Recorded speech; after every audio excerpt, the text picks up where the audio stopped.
Hey guys, how's it going? Hope you're having a great week.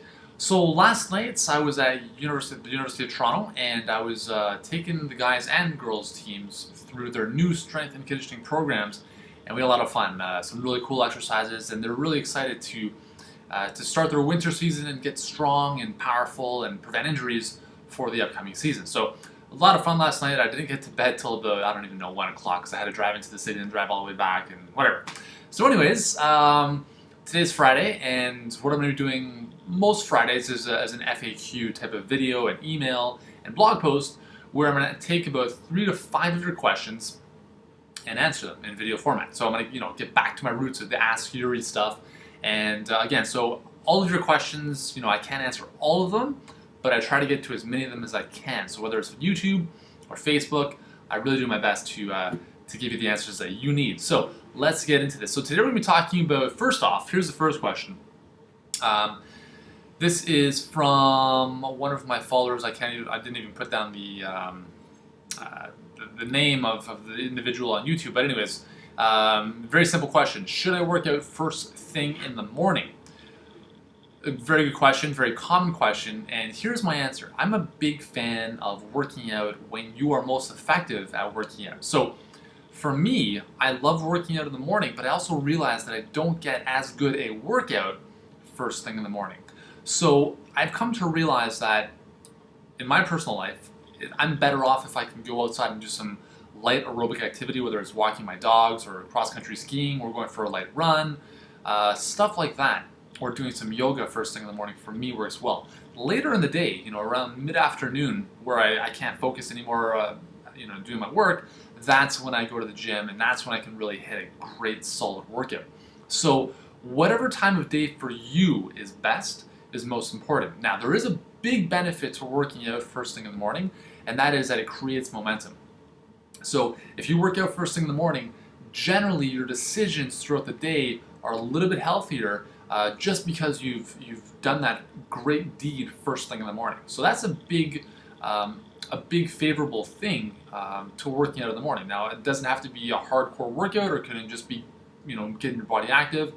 I'm not too sure, right? Whatever's going to work for you is the most important thing, but it does help if you can start off the day with some type of good, healthy habit, behavior, whatever. Okay, so you do a workout in the morning, go for a walk, whatever it is, followed up with a healthy breakfast, a smoothie, something, right? And that starts your day off on the right path. Otherwise, if you sleep in, you don't do your workout, then you're like, what's the point? Then you end up having a crappy breakfast, you feel crappy throughout the day, and then it's just downhill from there. Okay, so it's all about the momentum, creating that inertia to get your day started just as you want it to. So again, the research shows that if you work out first thing in the morning, sure, you'll rev up your metabolism, but really it's not as significant as you're better off working out later in the day. If you get a better workout, you're going to rev up your metabolism anyways. So think about it. All right, next question. All right, so we've got a couple questions here within this one question. All right, Yuri, so if I'm running, how do you actually time yourself? We're talking about interval training here. So how do you time yourself doing 8 seconds on, 12 seconds off? And I've talked about this in our fat-burning interval workouts for the treadmill trainers. We use this interval protocol, very, very effective, as a lot of studies have shown, for burning fat specifically during the session. So how do you actually time yourself doing this? Well, you can do 2 things. First of all, if you're on the treadmill, I wouldn't recommend it because you're just going to go crazy trying to adjust the speeds, and the speeds won't adjust quick enough to on the treadmill. So do these shorter intervals outside on a track, on a field, wherever you can pretty much run off a treadmill. So what you want to do is you have 2 things. The first thing is you can use a Gym Boss timer, and I don't have mine on me. I actually ran out of batteries. It doesn't work anymore. But anyways, if you go to like gymboss.com or something, it's an interval timer where you can set the intervals, and this is really cool. So you basically set the intervals to 8 seconds on and then 12 seconds recovery, and then you can just repeat that as many times as you want. And it beeps or vibrates or both. So if you've got music on your headphones, you can have it vibrate, and you can feel when to go, when to stop. So that's a really, really cool little device. The other option is that you can actually use our treadmill trainer workouts, where you don't have to worry about anything. You have my voice in your headphones to tell you when to speed up, when to slow down. All of that's taken care of. So specifically, if the short intervals are what you're after, you want to be looking at the fat burning interval series.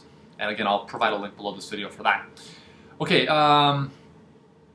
The second part of this question is, can I do these intervals, the short intervals, 8 and 12 on a bike? If so, do I add resistance during the 8 seconds on? Or do I just do a sprint with the same resistance as the 12 seconds off? This is a very, very good question. So I'm going to answer this, and I'm going to also apply this to another very popular cardio machine, the elliptical. So when you are working on a bike, for instance, and this is just the same thing will happen with the elliptical, okay? So if you're working on a bike, as soon as you speed up, the pedal's moving faster, the RPMs are revving up, what's happening is that the flywheel of the bike is going to start creating momentum. And you'll probably notice that your legs can't even keep up with that. If you've ever done a spin class and you try to slow down, you'll know what that's like, right? So it's very important that when you're doing the work, when you increase the RPMs, you increase the resistance. Otherwise, the bike is going to do all the work. So you need to increase the resistance during the work bout to whatever level. It doesn't have to be to the highest level. It would be challenging if you got to the highest level, but to a resistance where it would meet the increased turnover in the pedaling. That's very important. Otherwise, you're wasting your time on the bike or elliptical because the same thing's going to happen on both machines. So increase the resistance during the work bout, decrease it during the recovery bout if you want to. You don't have to, but it would definitely not be a recovery without lowering the resistance, okay? So hopefully that answers the questions with respect to interval training, okay?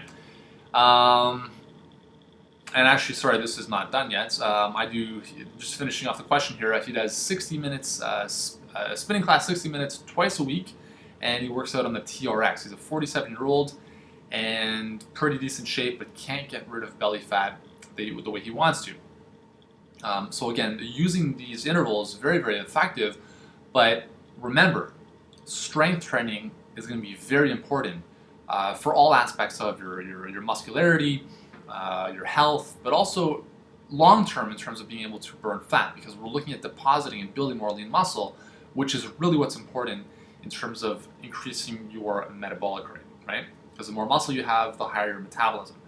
Now, the other very important aspect to lowering your belly fat and lowering your overall body fat is your diet, okay?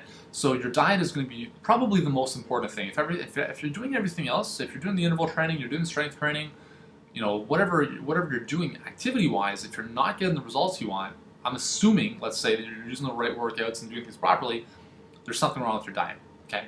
And I'm not going to get into everything about diet in this specific video, but that will lead me into my next question, which is, Yuri, what are some good substitutes for bread? Now, the reason I want to answer this as a follow-up to the second question is that if you want to lose weight and if you want to lose belly fat, the number one thing you need to get rid of are refined carbohydrates, and that includes sugar and sweeteners, as well as white bread, white pasta, grains in general. Okay, the pseudo grains like quinoa, amaranth, buckwheat, millet, those are better because they don't contain gluten and they don't create the same amount of inflammation in your body. However, you want to keep them to a minimum because any carbohydrate intake will increase water storage, right? And that's not that it's a bad thing, but if you're looking to specifically lose weight, you need to get rid of the glutinous grains, the refined carbohydrates. Okay, so it doesn't matter if it's whole wheat or white bread; it's all the same pretty much. Okay, the only difference with whole wheat is that it has a little bit more fiber and a little bit more, mineral content. But really, bread is not going to help you out. Here's the thing: I've done another video about this where I challenged you to go 4 days without gluten, and somebody actually recently asked me this on Facebook: is how do I transition to a gluten-free diet? Don't. You're either eating gluten or you're not. So you're either eating bread or you're not. That's very simple. Okay, so it's black and white when it comes to this stuff. So what are some good substitutes for bread? Well, there's a type of bread called Ezekiel 419. It's a sprouted grain bread. You can find it at pretty much, I would say, most grocery stores now carry it.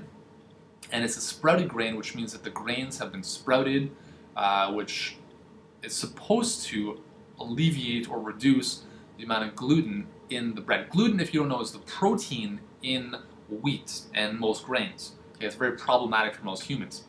So Ezekiel 419 or sprouted grain breads reduce the gluten load in those breads. Okay, whether that's good inside the body or not is still up for debate. It seems to help digestion, but it can cause problems at our joints with respect to inflammation, because some experts say that it actually increases gluten's impact in the body. So here's the way I see it. Okay, if you're gonna eat bread, eat bread. Just make sure that it's bread that you enjoy. It's not white Wonder bread. It's good quality bread. I mean, my downfall is bread. So if I go to an Italian restaurant, as long as the bread is good, I'm going to enjoy the bread. Okay, but I also realize that if we have bread in the house, it's game over. It's the same thing as if we have chocolates in the house, or if you have garbage foods in your house, it's game over. A reason, actually, just the other day, Amy's parents came over because they were taking our dogs because we're going to be going away for a little bit. So she gave them a bag of chocolates. We had this cupboard. I'm like, where's all this stuff coming from? So Amy, she buys most of our groceries, and she ends up buying these little chocolates and little things all the time. And I'm like, oh my god, if this stuff is in our house, it's going to get eaten. So the easiest thing to do is get rid of it. So we gave them literally a bag full of chocolates and sweets and stuff. And thankfully it's out of the house because, you know, post-Christmas you still have stuff lingering around. It doesn't matter if you paid for it, burn it. Don't even give it to somebody else. I was like, you know what, don't even give it to your parents. Let's burn this stuff because it's not good. So the same thing with bread. If you bring bread into the house and you like bread, you're going to eat it. So a substitute for bread is either the sprouted grain bread or like a raw manna bread, which actually tastes a lot like a carrot cake in some cases, or just really just going without it, right? You can do a lot of things without sandwiches. You just have to get creative and find some recipes that will soothe your palate and meet those you know, energy requirements, if you want to call it that. Okay? So those are my thoughts. Those are my answers to those three. I can't even speak anymore. To those 3 questions. Hopefully they've helped you out. If you have any questions, just ask me below this video. If you're on the blog, just post a blog comments. And yeah, there we go. So I'm going to stop right now. Okay? Have a great day.